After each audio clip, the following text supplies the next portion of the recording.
Alors, le mécanisme, il est très simple. C'est identique à la loi Malraux classique. J'achète un appartement et je vais réaliser des travaux. Sauf que sur cette partie de travaux, je vais peut-être pouvoir en passer une partie au titre des déficits fonciers.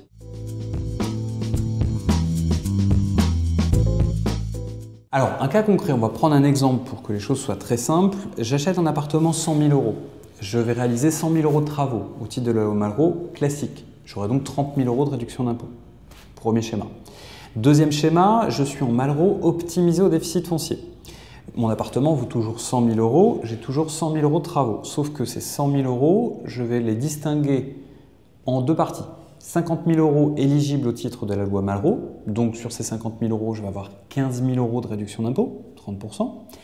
Et les 50 000 restants vont passer, eux, en déductibilité de mon assiette imposable. Donc en gros, je l'enlève de mes salaires.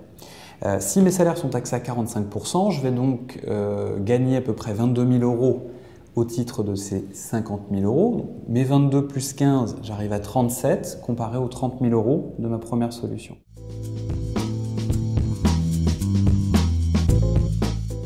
Alors, si j'ai déjà des revenus fonciers, c'est le super bonus, on va dire, puisque je gommerai toujours, par exemple, ma tranche à 45%, mais en plus, j'irai gagner 17,2 qui vont être liés aux prélèvements sociaux de mes revenus fonciers.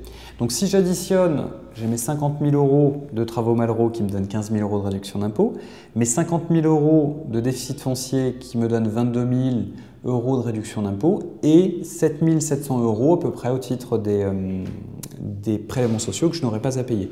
Donc si j'additionne les deux, j'ai 30 000 plus 15 000, 45 000 € de réduction d'impôt et de prélèvements sociaux, comparé à 30 000 € que j'aurais eu sur une loi Malraux dite classique. Si vous êtes sur une tranche à 45, vous avez 45 plus 17,2, vous allez vous rapprocher de 60% d'effet fiscal sur le montant des travaux.